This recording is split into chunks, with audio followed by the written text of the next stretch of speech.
Second year की physics के अंदर आज का जो आपका टॉपिक है दैट इज़ कॉल्ड बेटा ट्रांजिस्टर। ट्रांजिस्टर क्या होता है? ये बेटा एक डिवाइस है। जिस तरीके से आपने इस चैप्टर के शुरू के ऊपर एक डिवाइस पढ़ी हुई है जिसका नाम था पीएन जंक्शन। और पीएन जंक्शन में आपने क्या कहा था कि एक सिंगल क्रिस्टल होता है आपके पास, आप उसकी एक साइड पे पेंटावेलेंट इम्प्योरिटी ऐड करते हैं और एक साइड पे ट्राइवेलेंट। और ऐसा करने से क्या होता है कि इसकी जिस साइड पे ट्राइवेलेंट इम्प्योरिटी ऐड की जाती है वो पी टाइप बन जाता है और जिस पे पेंटावेलेंट ऐड की जाती है वो एन टाइप बन जाता है। और दरमियान के अंदर इसके यहाँ पे जंक्शन क्रिएट हो जाती है और इस सारी डिवाइस को आपने नाम दिया था पी एन जंक्शन। अब ट्रांजिस्टर क्या है? ट्रांजिस्टर भी बेसिकली जो ना उसका सारा फिनोमेना पीएन जंक्शन की तरह का ही है, लेकिन पीएन जंक्शन में दो हिस्से होते हैं। लेकिन जो ट्रांजिस्टर होता है ना बेटा, उसके तीन रीजन होते हैं। मतलब उसकी जो डोपिंग की जाती है वो दो साइडों से नहीं की जाती, उसकी डोपिंग तीन तरफा डोपिंग की जाती है। एक सेंट्रल रीजन होता है, एक डोपिंग की जाती है सेंटर के अंदर, एक लेफ़्ट साइड पे और एक राइट साइड पे। तो इसके तीन रीजन बनेंगे। जो सेंट्रल रीजन होता है बेटा, इसको हम कहते हैं बेस। जो एक साइड पे इसके रीजन होता है उसे कहा जाता है मीटर और दूसरी साइड का रीजन इज कॉल्ड कलेक्टर। ठीक है। और अब इसकी जो डोपिंग है वो दो तरीक़ों से की जा सकती है। और वो दो तरीके क्या है कि आप बेस के अंदर या तो पेंटावेलेंट ऐड कर दो, बेस में पेंटावेलेंट, और यहाँ पे भी ट्राइवेलेंट और यहाँ पे भी ट्राइवेलेंट, बाकी दोनों साइडों पे ट्राइवेलेंट ऐड कर दो। ऐसा करने से क्या होगा कि इसकी जो बेस होगी जहाँ पे पेंटावेलेंट इम्प्योरिटी आपने ऐड की है वो एन टाइप हो जाएगी और बाकी दो रीजन क्या हो जाएंगे? P type. ये भी पी टाइप, ये भी पी टाइप। एक तो तरीकाकार ये है। दूसरा तरीकाकार ये है कि इसकी डोपिंग इस तरीके से की जाए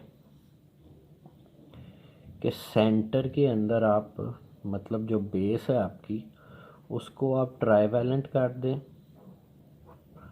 और जो अमीटर है एक साइड पे उसको आप पेंटावेलेंट कर दें और जो कलेक्टर है उसको भी पेंटावेलेंट कर दें। ऐसा करने से क्या होगा कि ये जो रीजन होगा ये एन टाइप हो जाएगा, ये भी एन टाइप हो जाएगा और जो बेस होगी बेस आपकी पी टाइप हो। तो यहाँ से पता चला है ट्रांजिस्टर दो तरह के होते हैं। ये जो ट्रांजिस्टर है बेटा इसे कहा जाता है P N P transistor. P N P क्यों कहा जाता है? दोनों साइडों पे पी है, दरमियान में एन है। और ये जो नीचे वाला ट्रांजिस्टर है बेटा इसे कहा जाता है N P N transistor.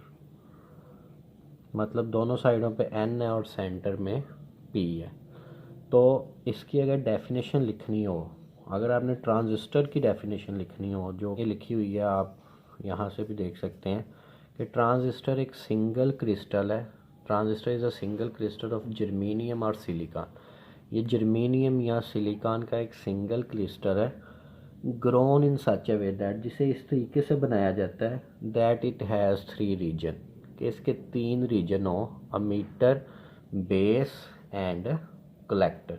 Metre, collector और बेस में से जो कलेक्टर होती है ना वो साइज़ के अंदर सबसे बड़ी होती है। कलेक्टर का साइज़ सबसे बड़ा होता है, मतलब कलेक्टर के पास सबसे ज़्यादा जगह होती है। और जो अमीटर होता है उसका साइज़ कलेक्टर से छोटा होता है। आप ये देख भी सकते हैं, ये जो डायग्राम बनाई है, अमीटर का साइज़ बड़ा है, कलेक्टर का उससे छोटा है और बेस का साइज़ सबसे छोटा है।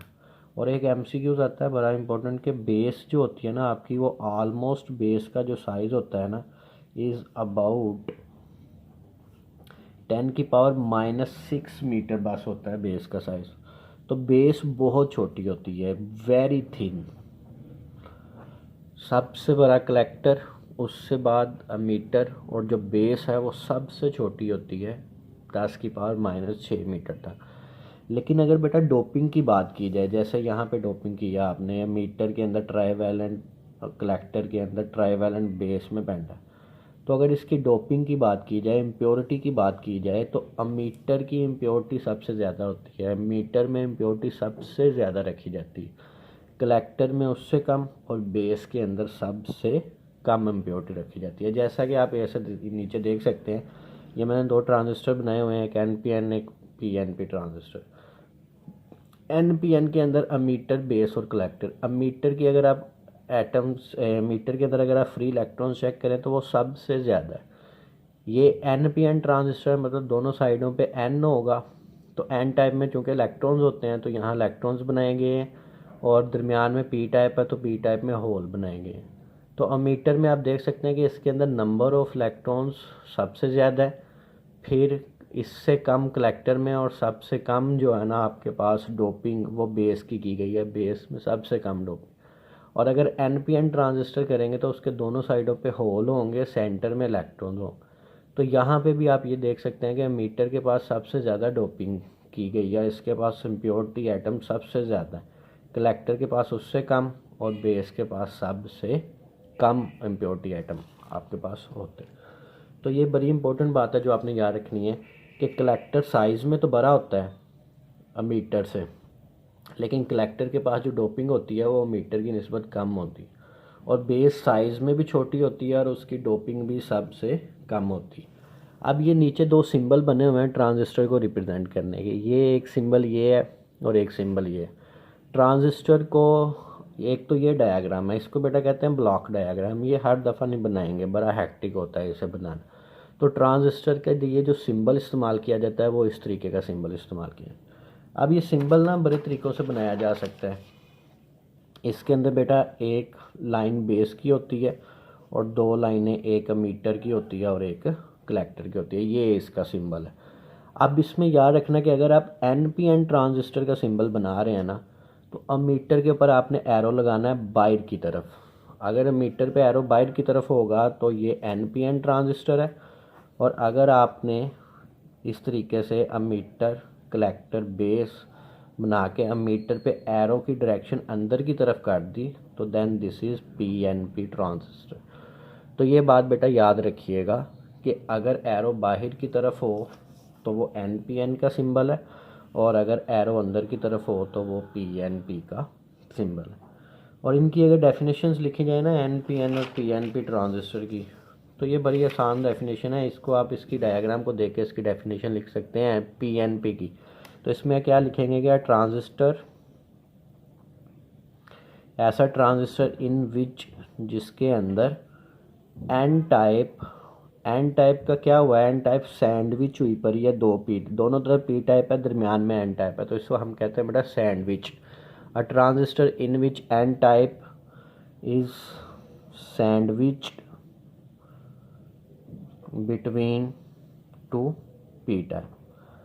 ऐसा ट्रांजिस्टर जिसके अंदर N टाइप 2 P टाइप के दरमियान में सैंडविच हुई हो उसे NPN ट्रांजिस्टर कहते हैं। और a transistor in which P type is sandwich between 2 N types. ऐसा ट्रांजिस्टर जिसके अंदर P टाइप 2 N टाइप के दरमियान सैंडविच हुई हो उसे कहा जाता है बेटा NPN ट्रांजिस्टर। तो ये छोटी छोटी डेफिनेशंस के तौर पे 2 नंबर के लिए पूछा जा सकता है कि ट्रांजिस्टर होता क्या है, इसके अंदर कंपैरिजन बताएं अमीटर, कलेक्टर, बेस का साइज़ के मुताबिक भी और इम्प्योरिटी के मुताबिक भी। फिर इसकी टाइप्स पूछी जा सकती हैं, टाइप्स के लिए इनकी डेफिनेशंस पूछी जा सकती हैं NPN PNP। तो ये अभी तक जितनी बातें की हैं ये शॉर्ट क्वेश्चंस के लिए इम्पोर्टेंट है। उसके बाद आगे एक और शॉर्ट क्वेश्चन है जिसे हम कहा जाता है biasing of a transistor. Transistor की बाइसिंग करनी है। बाइसिंग जिस तरीके से आपने NPN की भी PN जंक्शन की भी बाइसिंग की थी, यहाँ तो उसे फॉरवर्ड बाइस किया था, यहाँ उसे हमने रिवर्स बाइस किया था। तो जो बेटा ट्रांजिस्टर की बाइसिंग की जाती है इसके अंदर एक चीज़ का ख्याल रखना आपने कि जो अमीटर बेस जंक्शन है ना, ammeter base junction is forward biased. Ammeter base junction को फॉरवर्ड बायस किया जाता है। फॉरवर्ड बायस कैसे करते हैं? फॉरवर्ड बायस करने का तरीका होता है कि अमीटर एन टाइप है ना, ये जो बाइसिंग है ये NPN की है। NPN ट्रांजिस्टर हम इसके अंदर इस्तेमाल कर रहे हैं, दोनों साइडों पे N है, दरमियान में P है।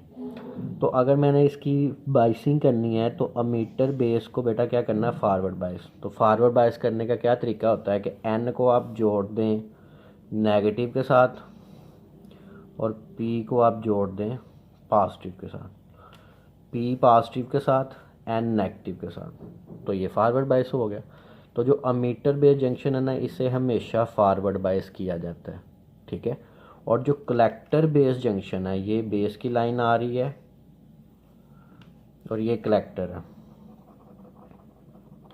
जो कलेक्टर बेस जंक्शन है बेटा, इसे किया जाता है रिवर्स बायस। रिवर्स बायस कैसे करना है कि N को जोड़ दें प्लस के साथ और P को जोड़ दें माइनस के साथ, बैटरी के नेगेटिव टर्मिनल के साथ।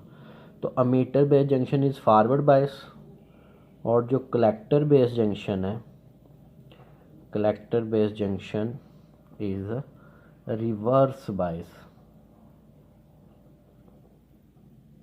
तो जो नॉर्मल बाइसिंग की जाती है, जो कॉमन तौर पे इस्तेमाल की जाती है ट्रांजिस्टर की, वो बेटा इस तरीके से इसकी बाइसिंग की जाती है कि जो अमीटर बेस जंक्शन है इसे हमेशा फॉरवर्ड बायस किया जाता है और जो कलेक्टर बेस जंक्शन है इसे रिवर्स बायस किया जाता है।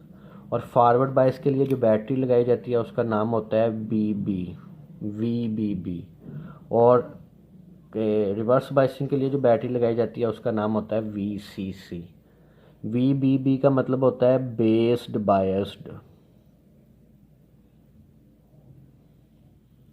बेस बायस्ड, और CC का मतलब होता है कलेक्टर कपल्ड। ये नाम बुक पे नहीं लिखे हुए, आप सिर्फ इसे याद रख लीजिएगा कि VBB मतलब बेस बायस। ये VBB बैटरी अमीटर बेस पे लगती है और कलेक्टर बेस पे जो बैटरी लगती है उसे बेटा VCC कहा जाता है, कलेक्टर कपल्ड। और एक और बड़ी इंपॉर्टेंट बात कि जो VCC है ना is always greater than VBB। तो जो रिवर्स बायस में वोल्टेज लगाई जाती है वो बैटरी बड़ी, अगर आप देखें ना यहाँ पे इस बैटरी के सिर्फ मैंने 2 टर्मिनल बनाए हैं और इसके 4 टर्मिनल बनाए हैं, तो 4 टर्मिनल का मतलब ये बैटरी बड़ी है, ये छोटी। तो VBB स्मॉल होती है, VCC की वैल्यू ज़्यादा होती है। इसका ज़रूर ये ऐसा क्यों किया जाता है ये अभी थोड़ी देर में आगे आपको पता चल जाता है। और एक और बात कि ये बैटरीज डायरेक्ट नहीं लगाई जाती, इनके रास्ते में एक रेजिस्टेंस लगाई जाती है। एक रेजिस्टेंस इस तरफ लगाई जाती है और एक रेजिस्टेंस इस तरफ लगाई जाती है। और ये रेजिस्टेंस बेटा सिर्फ जो है ना करंट को लिमिट करने के लिए, आपको पता है रेजिस्टेंस रुकावट होती है। तो ये जो रेजिस्टेंस कलेक्टर पे लगी हुई है इसे RC कहा जाता है और जो इस तरफ बेस मीटर के दरमियान लगती है इसको कहा जाता है RB। तो इस तरीके से कलेक्टर की बाइसिंग की है। ये जो बाइसिंग मैंने की है ये मैंने इसकी ब्लॉक डायग्राम लेके की है। नीचे ये 2 सर्किट आपको बने नज़र आ रहे हैं, इसके अंदर NPN की भी बाइसिंग करके बताई गई है और PNP की भी बाइसिंग करके बताई गई है। हमें NPN का कैसे पता चला कि ये NPN है? ये देखें एरो बाहर की तरफ है तो ये NPN।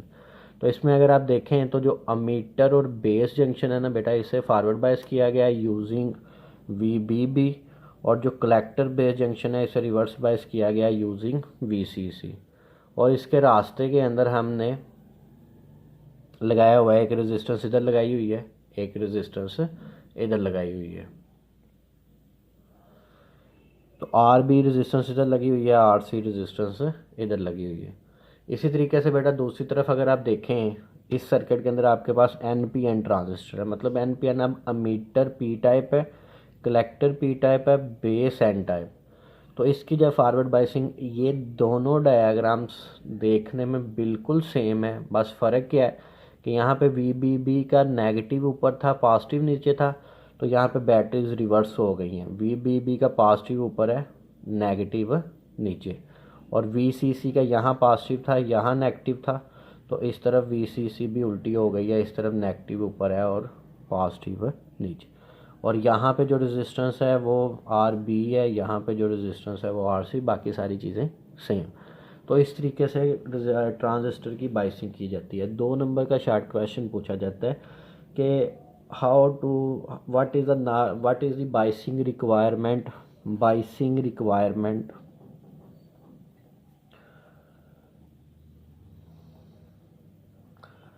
फॉर नॉर्मल ऑपरेशन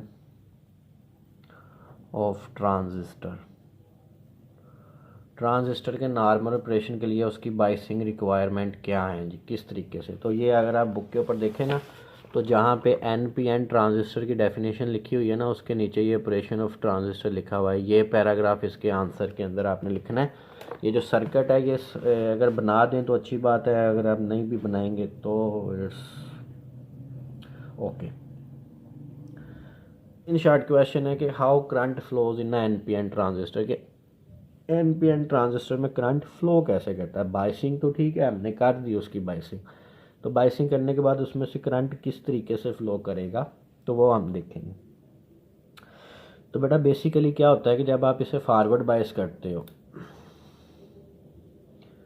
किसे फॉरवर्ड बायस किया हमने, ये फॉरवर्ड बायस्ड है और ये वाला रीजन क्या है, ये रिवर्स बायस्ड है। मतलब यहाँ पे अमीटर के साथ बैटरी जुड़ी हुई है नेगेटिव और बेस के साथ पॉजिटिव। मतलब ये नेगेटिव चार्ज जाएगा यहाँ पे और यहाँ बेस पे क्या है, पॉजिटिव।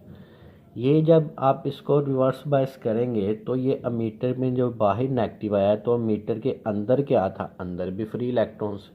तो ये जो फ्री इलेक्ट्रॉन्स होंगे इन्हें एक धक्का मिलेगा और ये जाएंगे बेस के अंदर। तो अमीटर ने इलेक्ट्रॉन्स अमिट करवा दिए। यही वजह है कि इसको अमीटर कहा जाता है।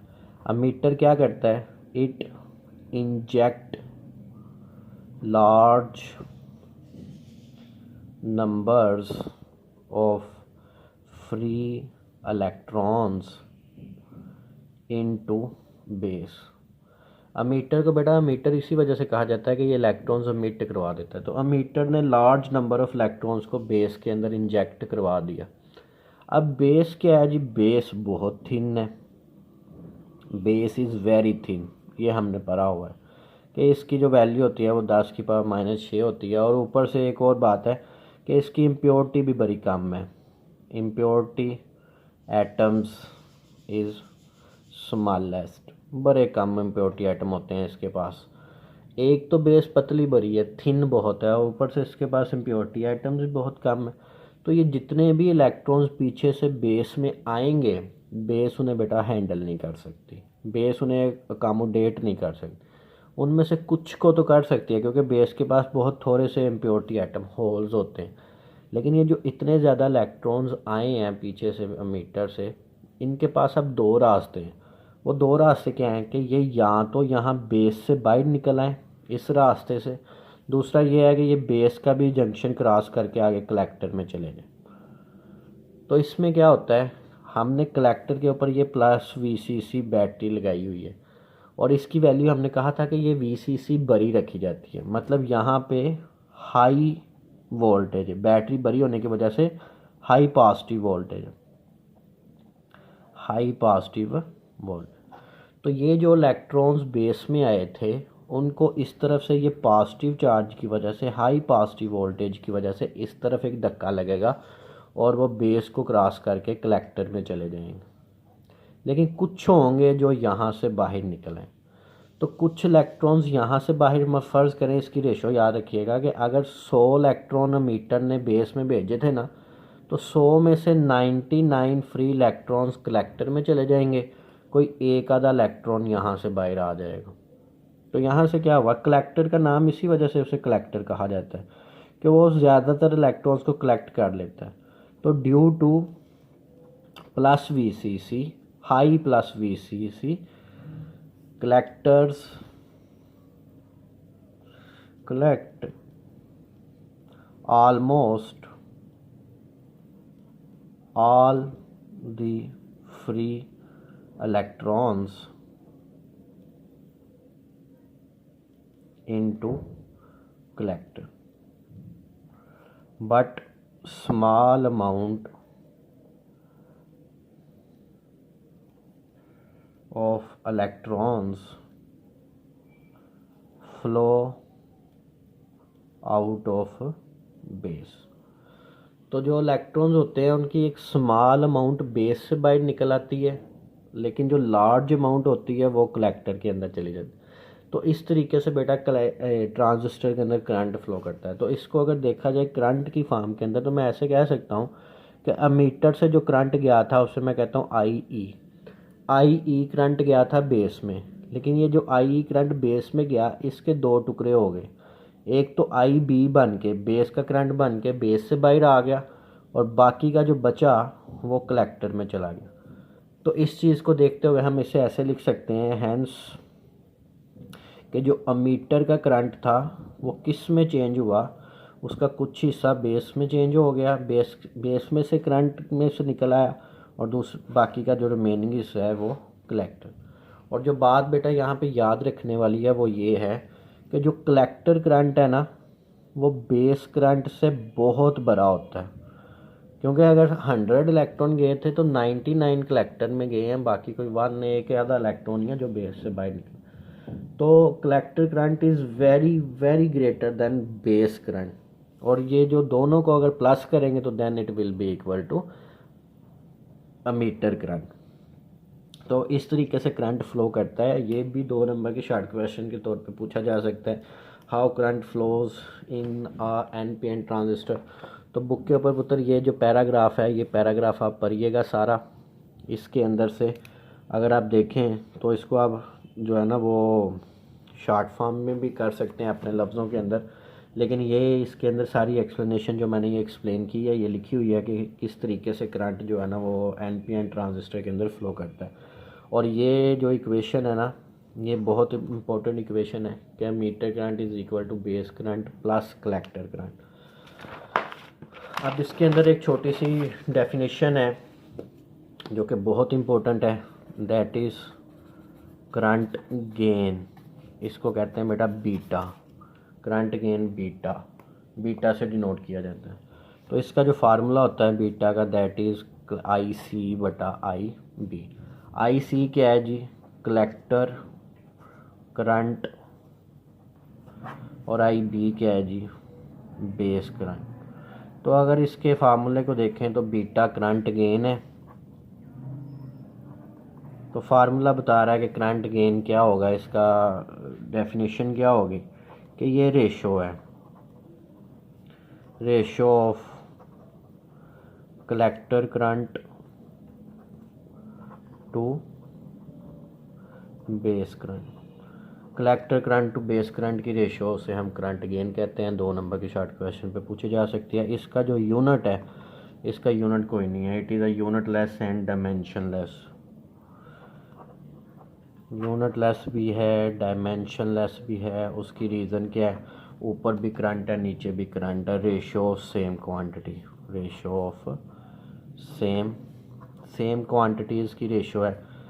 तो due to the ratio of same quantity इसका ना तो कोई यूनिट होगा और ना ही इसकी कोई डायमेंशन होगा। तो ये जो 2 इक्वेशन है ट्रांजिस्टर की, ये दोनों इक्वेशन इंपॉर्टेंट है। एक emitter current is equal to collector current plus base current, और एक beta is equal to I C बटा आई बी। इन दोनों इक्वेशंस को जो है ना कहा जाता है फंडामेंटल इक्वेशंस ऑफ ट्रांजिस्टर। तो ये शॉर्ट क्वेश्चन के तौर पे ये टॉपिक जो है ना वो इसके अंदर से शॉर्ट क्वेश्चन आपसे पूछे जा सकते हैं, जिसके अंदर डेफिनेशन ट्रांजिस्टर की, उसकी एनपीएन की, पीएनपी की, इसकी बाइसिंग रिक्वायरमेंट क्या है, और how current flows in a transistor में करंट फ्लो कैसे करता है। आपका दूसरा टॉपिक है that is transistor as an amplifier. ये लॉन्ग क्वेश्चन है और बहुत इंपॉर्टेंट लॉन्ग क्वेश्चन है इस चैप्टर का। छोटा सा है, मैथमेटिकल है और बहुत ही आसान है। ट्रांजिस्टर क्या होता है, एक लफ्ज़ इसमें लिखा हुआ है एम्पलीफायर। एक ऐसी डिवाइस होती है जो स्मॉल इनपुट सिग्नल लेती है, स्मॉल इनपुट सिग्नल लेगी और उसे कन्वर्ट कर देगी लार्ज आउटपुट सिग्नल के अंदर। तो a device which reproduces an electrical signal of small value into output of a large value. Input लेगी स्मॉल, लेकिन जो आउटपुट होगी उसे हज़ारों गुना इंक्रीज़ करके आपको दे देगी। जो ट्रांजिस्टर है ना बेसिकली, ये जो डिफरेंट सर्किट कंपोनेंट एलिमेंट होते हैं उनके अंदर ये एज एन एम्पलीफायर इस्तेमाल होता है। सिग्नल्स को एम्पलीफाई करने के लिए वोल्टेज, मतलब ये कम वोल्टेज की वैल्यू लेगा और उसे लार्ज वोल्टेज की वैल्यू में चेंज करना। अब ट्रांजिस्टर को हमने एज एन एम्पलीफायर अगर इस्तेमाल करना है तो इसके लिए बेटा हम सबसे पहले इसकी सर्किट डायग्राम समझेंगे, और ये बड़ी इंपॉर्टेंट है। एक NPN ट्रांजिस्टर है जी हमारे पास। NPN ट्रांजिस्टर आपने अभी थोड़ी देर पहले पढ़ा है कि एक ऐसा ट्रांजिस्टर होता है जिसके सेंटर में P टाइप होगा और साइडों पे 2 N टाइप मटेरियल होंगे, मतलब इसकी बेस P टाइप होगी और एमीटर और कलेक्टर N टाइप होंगे। तो ये इसकी सर्किट डायग्राम आपने ध्यान से देखनी है कैसे बनेगी। जो बुक पे बनी हुई है उन्होंने ट्रांजिस्टर को ऐसे बनाया हुआ है। ये बेटा ट्रांजिस्टर है, ये ट्रांजिस्टर की बेस है, ये ट्रांजिस्टर का कलेक्टर है, और ये नीचे वाला हिस्सा ट्रांजिस्टर का अमीटर। तो अमीटर बेस कलेक्टर है। वी नो दैट ये NPN है, तो मतलब जो कलेक्टर है ये N टाइप है, अमीटर भी N टाइप है, और जो बेस है ये P टाइप। अब इसकी हमने बाइसिंग करनी है, और बाइसिंग करने के लिए हम क्या करेंगे, सबसे पहले आपने 3 तारें लेनी है, एक बेस से, एक कलेक्टर से और एक अमीटर से। जो बेस और मीटर वाली जंक्शन है ना, इससे बेटा हमने कर देना, इसे अमीटर बेस जंक्शन को हम करते हैं फॉरवर्ड बाय। तो फॉरवर्ड बायस कैसे होगा, जब P को आप पॉजिटिव से जोड़ेंगे और N को आप नेगेटिव से जोड़ेंगे, तो ये फॉरवर्ड बायस हो जाएगा। और फॉरवर्ड बायसिंग के लिए जो हम वोल्टेज जो लगाते हैं बैटरी, उस बैटरी का नाम क्या होगा, VBB। और ये बैटरी डायरेक्ट नहीं लगाई, इसके रास्ते में एक रेजिस्टेंस लगाई हुई है, और इस रेजिस्टेंस का नाम क्या है जी, RB। क्योंकि बेस पे लगी हुई है, that is why this is RB resistance. उसके बाद ये जो कलेक्टर और बेस वाली जंक्शन है, ये जो वायर है ये बेस पे भी जा रही है, कॉमन है। तो कलेक्टर और बेस जंक्शन को बेटा करना है रिवर्स बायस। तो रिवर्स बायस कैसे करेंगे कि आप N को जोड़ेंगे नेगेटिव के साथ, N को जोड़ेंगे पॉजिटिव के साथ,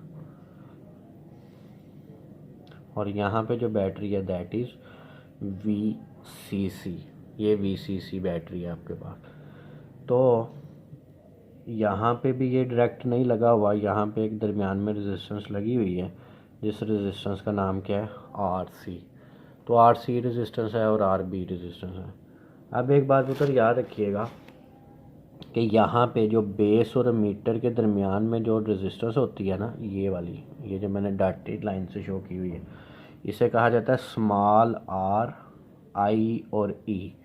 स्मॉल I R E क्या है जी, this is the input emitter resistance, मतलब ये जो मीटर और बेस के दरमियान में रेजिस्टेंस है, ये उसका नाम है जी। अब इसके अंदर यू नो दैट कि बेस के अंदर जो करंट फ्लो करेगा दैट इज़ IB। कलेक्टर में से जो करंट फ्लो करेगा उसका नाम है IC, और अमीटर से जो करंट फ्लो करेगा, अमीटर पे एरो लगा हुआ है, तो वो उस करंट का नाम क्या होगा, IE। तो ये 3 करंट है। इन 3 करंट में से हमें जो है ना वोल्टेज की अगर हम बात करें, तो पुत्र एक बात याद रखिएगा, ये जो 2 तारे हैं ना, ये हमारी इनपुट है। यहाँ से हमने ये एम्पलीफायर बनाना ना जिससे स्मॉल इनपुट दें और लार्ज आउटपुट मिले। तो यहाँ पे हम अपनी इनपुट देंगे, और ये जो 2 वायर्स हैं यहाँ पे, यहाँ से हम अपनी आउटपुट वापस लेंगे। तो जो इनपुट है यहाँ, ये इनपुट कहाँ पे दी गई है, ये मेरी फिंगर्स को अगर आप फॉलो करें तो ये मेरे जो फिंगर्स हैं, इनपुट की दोनों तारें कहाँ जा रही हैं, एक बेस पे जा रही है और एक मीटर पे जा रही है। तो यहाँ पे जो वोल्टेज होगी इनपुट के ऊपर that is VBE, voltage of base and ammeter. और यहाँ पे जो वोल्टेज है ये अगर आप देखें कि ये कहाँ पे जा रही है, तो इन दोनों फिंगर्स को मैं आप फॉलो करें अगर आप, तो एक फिंगर मेरी कलेक्टर पे जा रही है और दूसरी है मीटर पे। तो जो आउटपुट वोल्टेज है यहाँ पे दैट इज़ VCE। तो VCE वोल्टेज मेरी आउटपुट वोल्टेज है। तो इससे मैं कहूँगा वी आउट, वी के साथ ओ लिख देंगे, ये वी आउट वोल्टेज है जी हमारे पास। तो ये बेटा बात याद रखिएगा, ये वोल्टेज जो कलेक्टर और एमीटर के दरमियान है, और ये वोल्टेज बेस और एमीटर, ये इनपुट वोल्टेज है, दिस इज़ वी इन, ठीक है, ये इनपुट वोल्टेज है और वो आउटपुट वोल्टेज। अब इसकी जो हमने कैलकुलेशन करनी है इसकी, वो हमने करनी है वोल्टेज गेन के लिए। वोल्टेज गेन का क्या मतलब है? गेन होता है मुनाफा। तो एम्पलीफायर यही है कि वो स्मॉल इनपुट लेगा, लार्ज आउटपुट देगा। तो हम ये पता करना चाहते हैं कि वो कितनी इनपुट हमको जो है ना एम्पलीफाई करके देगा। तो ट्रांजिस्टर की जो गेन होती है वो तो उसे डिनोट किया जाता है ए के साथ, और ए का फार्मूला क्या होगा? अगर आपने किसी भी चीज़ की गेन पता करनी हो तो आप पता करेंगे कि आउटपुट क्या है आपके पास बटा आपने इनपुट कितनी दी थी। तो हम बेसिकली गेन निकालना चाह रहे हैं इसकी, जिसके अंदर पहले हमें आउटपुट पता हो और इनपुट पता हो। ये दो चीज़ें पता होंगी तो हम इसकी गेन निकालें। तो इसकी जितनी कैलकुलेशन होगी वो आउटपुट और इनपुट के लिए होगी। तो स्टार्ट करते हैं बेटा इसकी calculation. Expression for voltage gain.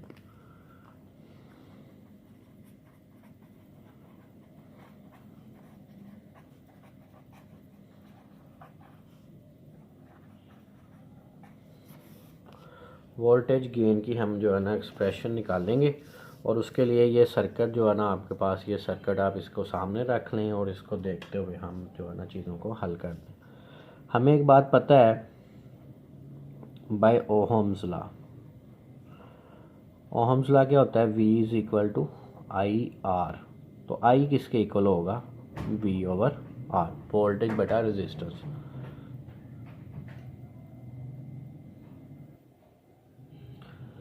तो अगर हम बेस करंट निकालें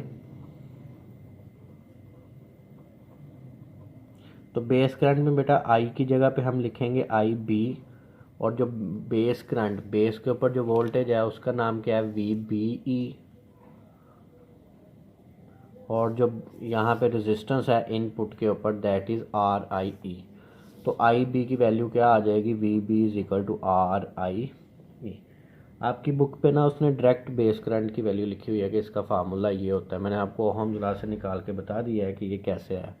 आल्सो एक और बात हमें पता है कि जो ट्रांजिस्टर की गेन होती है दैट इज़ IC बटा IB।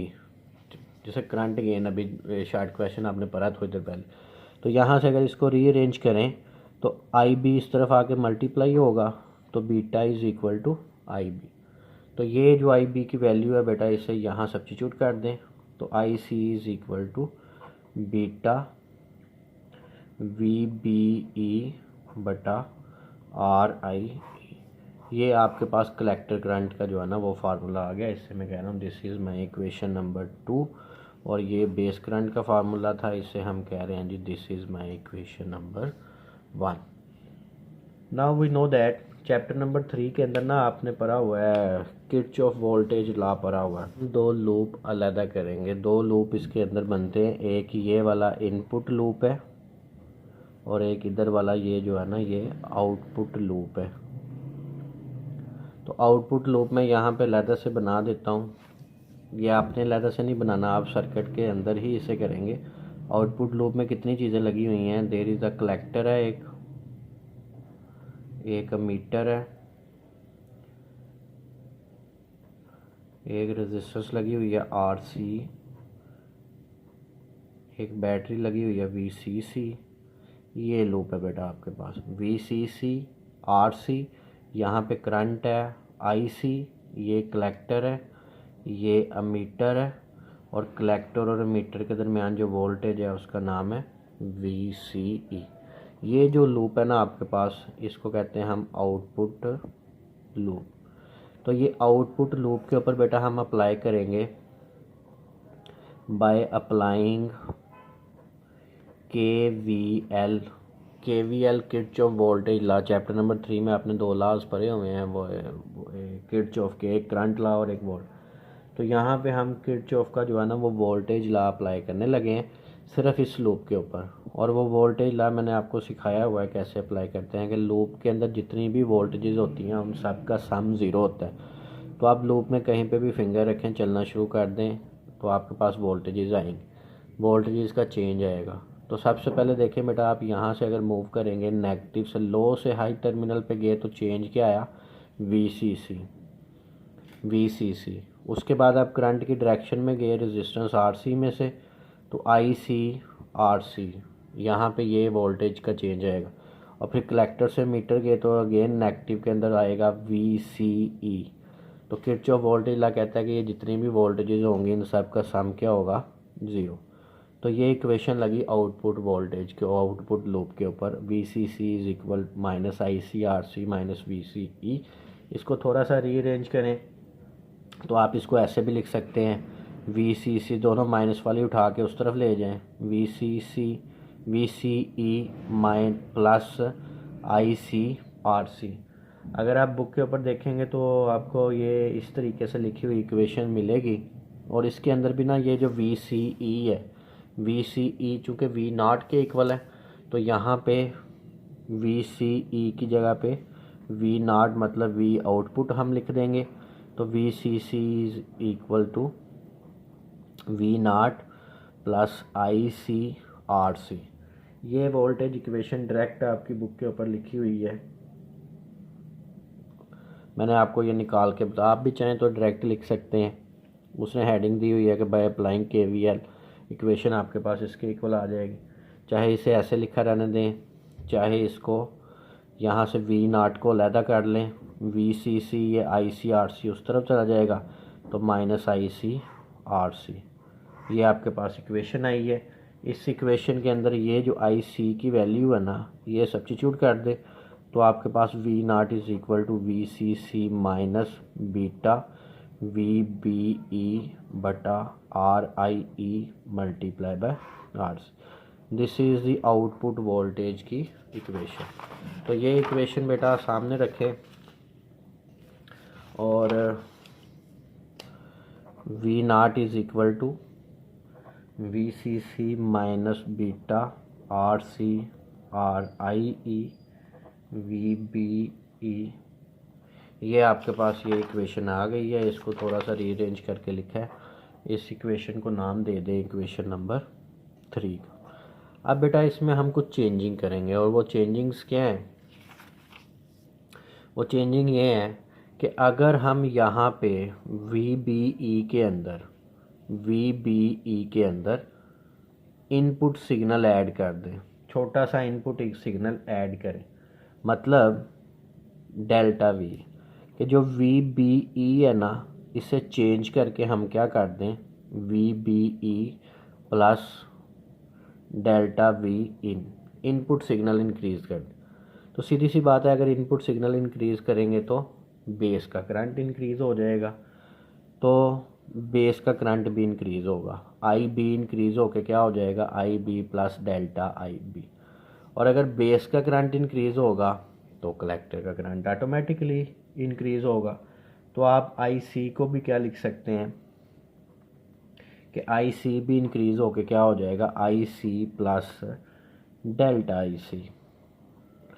बीटा इसके IC इसके इक्वल होता है ना, बीटा IB। तो अगर IB इंक्रीज़ हुआ है तो IC ऑटोमेटिकली इंक्रीज़ होगा, और अगर IC इंक्रीज़ हो रहा है तो ऑटोमेटिकली इसकी जो आउटपुट की वोल्टेज है ये भी इंक्रीज़ होगी। V0 will be increased by V0 plus delta V0। इन चीज़ यहाँ पे अप्लाई कर दें, apply this in equation 3। Equation 3 में अगर अप्लाई करेंगे तो V0 किसके अंदर चेंज हो जाएगा, V0 plus delta V0।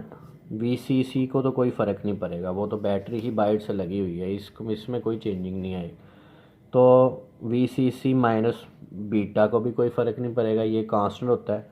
RC को भी कोई फ़र्क नहीं पड़ेगा क्योंकि ये तो हमने खुद लगाई हुई है। RIE को भी कोई फ़र्क नहीं पड़ेगा, लेकिन ये जो VBE है ये चेंज हुआ है, तो VBE की जगह पे क्या आ जाएगा, VBE प्लस डेल्टा V इन। तो आपके पास ये जो तीसरी इक्वेशन थी वो इसके अंदर इस मॉडिफाई हो जाएगी इस तरीके से। अब आपने क्या करना है, इसके अंदर इसको जो है ना अंदर मल्टीप्लाई कर दे, V naught plus delta V naught is equal to V C C minus beta R C R I E V B E minus minus minus beta R C R I E delta V I in. ये आपके पास आ गई equation number 4। Equation 4 को और equation 1 को ऊपर नीचे रख के जो है ना आप डिवाइड प्लस कर दें।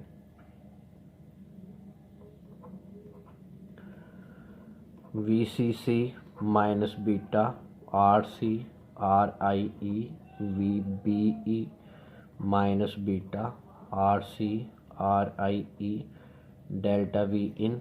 ये वाली इक्वेशन इसके नीचे लिखें, V naught is equal to V C C minus beta R C R I E V B. ये दोनों इक्वेशन आ गई, इनको ऊपर नीचे रख के ये हम माइनस करेंगे, प्लस नहीं करेंगे। तो ये प्लस वाला माइनस हो जाएगा, ये भी माइनस हो जाएगा, ये प्लस, तो ये भी कट गया, ये भी कट गया, ये भी कट गया। तो जो बाकी चीज़ बची आपके पास that is delta V naught is equal to minus beta R C R I E बटा डेल्टा वी इन। अब ये वी ओ क्या है, ये आउटपुट वोल्टेज है, और ये वी इन क्या है, ये इनपुट वोल्टेज। तो हमने पहले कहा है कि अगर हमने इसकी गेन पता करनी है ना, तो गेन पता करने का फार्मूला क्या होता है, आउटपुट बटा इनपुट। तो हम क्या करेंगे, ये इनपुट को इधर नीचे ला के डिवाइड कर देंगे। तो delta V naught is equal to delta V in is equal to minus beta R C over R I E. तो ये वी नॉट बटा वी आउटपुट बटा इनपुट है। तो इसको बेटा हम क्या कहते हैं, गेन, और गेन को लिखा जाता है ए के साथ। तो A is equal to minus beta R C over R I E. और ये जो गेन है इसके अंदर ये वाला जो फैक्टर है ना,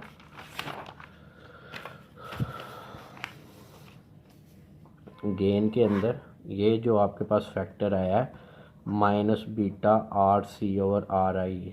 तो ये फार्मूला क्या बता रहा है कि आपके पास जो ट्रांजिस्टर की गेन है वो कितनी बातों पे डिपेंड कर रही है। बीटा कांस्टेंट है, आर सी की वैल्यू जो हमने खुद लगाई है, और इनपुट की वैल्यू। और ये जो इतना फैक्टर है ना, इसकी वैल्यू होती है इन हंड्रेड्स,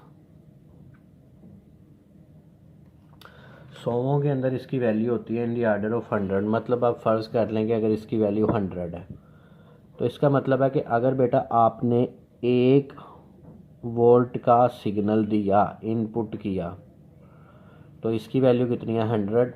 तो ये उस एक इनपुट के सिग्नल को लेगा और उसे 100 से ज़रब देगा और आपको वापस 100 वोल्ट करके दे देगा। तो एम्पलीफाई हो गया ना कि स्मॉल इनपुट सिग्नल लिया और लार्ज करके वापस दे दिया। और there is a minus sign. Minus sign क्या बताता है कि ये जो आपको आउटपुट देगा ना, उसके अंदर 180 का फेज शिफ्ट होगा, 180 फेज शिफ्ट। मतलब कि अगर आपने ये सिग्नल दिया था ना, जिसमें क्रस्ट पहले था, ट्रफ बाद में था, तो ये आपको ये सिग्नल लार्ज तो करके देगा, लेकिन उसको उधर उल्टा कर देगा। मतलब पहले ट्रफ आ जाएगा, फिर क्रस्ट आ जाएगा। तो नेगेटिव साइन सिर्फ ये शो करता है कि ये इसके अंदर जो है ना, इसको 180 सिग्नल को फेज शिफ्ट करके देगा। तो ये आपका आज का लॉन्ग क्वेश्चन नंबर 3 था इस चैप्टर का, ये और ये बहुत इंपॉर्टेंट लॉन्ग क्वेश्चन है। तो इसे बेटा आपने एक दफ़ा लिख के देख लेना है। और इसके साथ ना आपके एक्सरसाइज के शॉर्ट क्वेश्चन है, ये जो आज का आपने टॉपिक पर है, इसके लिए एक्सरसाइज के शॉर्ट क्वेश्चन नंबर 8 और 9। 8 के अंदर उसने पूछा हुआ है कि why the base current in transistor is very small. Transistor के अंदर बेस करंट बहुत छोटा क्यों होता है? क्योंकि बेस बहुत थिन है, बहुत पतली है, 10 की पावर -6 तक होती है, और उसके अंदर ज़्यादा नंबर ऑफ़ होल्स नहीं होते जो अकोमोडेट करें। और ऊपर से कलेक्टर के ऊपर जो बैटरी लगी है वो भी बहुत बड़ी है, तो वो बेस का जो करंट है इस वजह से बहुत कम होता है। फिर क्वेश्चन नंबर 9, ये शॉर्ट क्वेश्चन मैंने अंदर भी लिखवाया हुआ है कि what is the biasing requirement for the junction of a transistor for normal operation. Normal operation के लिए क्या बाइसिंग रिक्वायरमेंट है और एम्पलीफायर के लिए क्या है। तो नॉर्मल के लिए तो बेटा emitter base junction forward bias करते हैं और कलेक्टर बेस जंक्शन को रिवर्स बायस। और कॉमन एमीटर के अंदर क्या होता है, ये जो आपके अभी लॉन्ग क्वेश्चन पर है, कॉमन एमीटर के अंदर base emitter junction forward bias ही होता है। जो इनपुट जो अप्लाई की जाती है वो बेस मीटर पे की जाती है और आउटपुट कलेक्टर मीटर से ली जाती है। तो emitter base junction forward bias and collector base junction is reverse bias. तो ये था जी आज का आपका टॉपिक।